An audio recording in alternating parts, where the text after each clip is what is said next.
So dear students, here we are going to see second nanomaterial and that nanomaterial is a carbon nanotubes. Exam में बहुत बार पूछा गया है define carbon nanotube, define CNT. तो definition क्या है? Simple है, जो ग्राफीन का जो शीट है वो ग्राफीन के शीट को बस फोल्ड किया है. ग्राफीन के शीट को क्या किया है? फोल्ड किया है, रोल किया है. जैसे क्रीम रोल रहता है, रोटी का हम रोल बनाते हैं, वैसे ही आपको ग्राफीन के शीट को क्या करना है?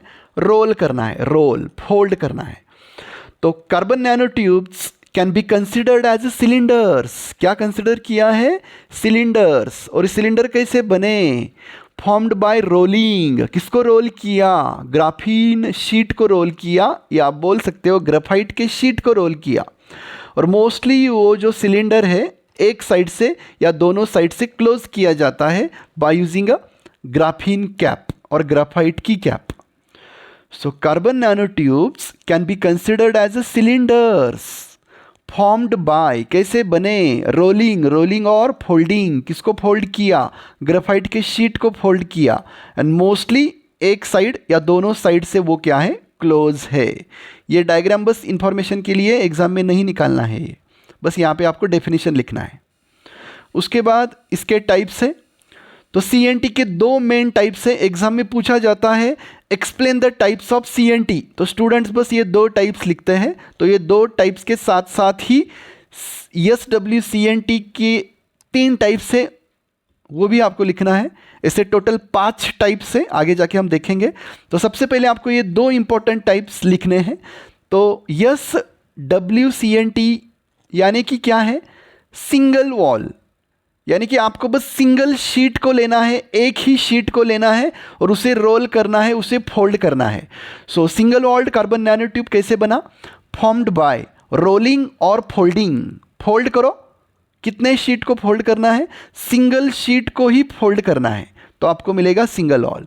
और मल्टी वॉल में क्या करना है? मेनी शीट्स को लेना है, मेनी शीट्स को लेना है या मल्टी शीट्स को लेना है और उसे फोल्ड करना है, तो आपको मिल जाएगा मल्टी वॉल. तो सिंपल है ना.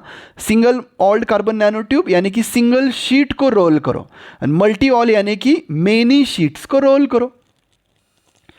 राइट. तो ये सिंपल 3D पिक्चर्स है, जस्ट इमेजिनेशन. राइट. ये डायग्राम्स इस तरीके से 3D डायग्राम आपको नहीं निकालना है.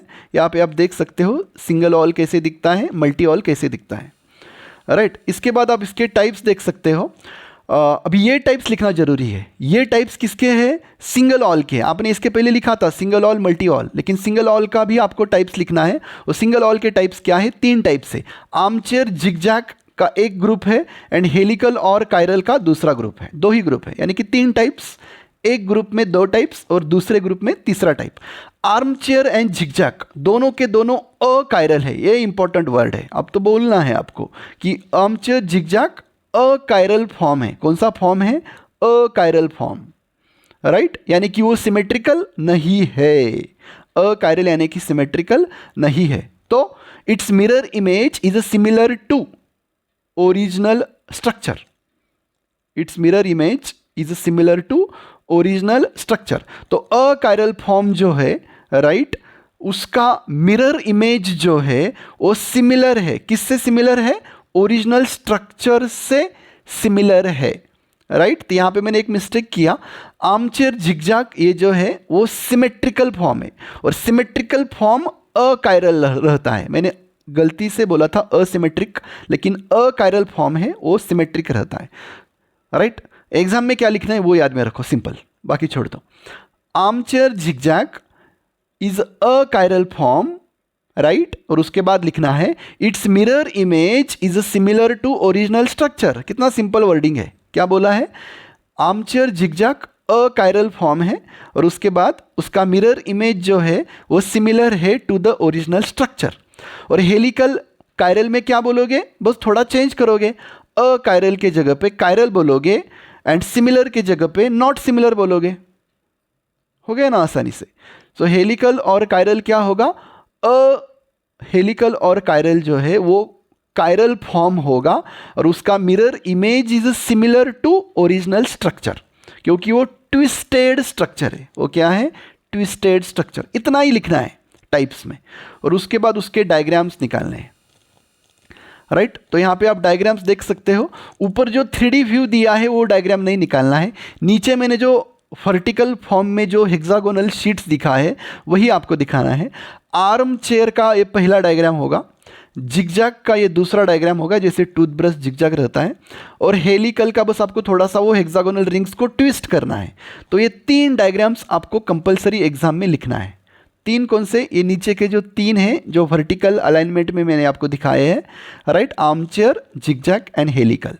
हेक्सागोनल रिंग्स है, बस आर्म चेयर में चेयर के टाइप पे होगा, जिगजैग में जैसा टूथब्रश रहता है वैसे होगा, और कायरल में बस उस हेक्सागोनल रिंग्स को ट्विस्ट करना है। ओके।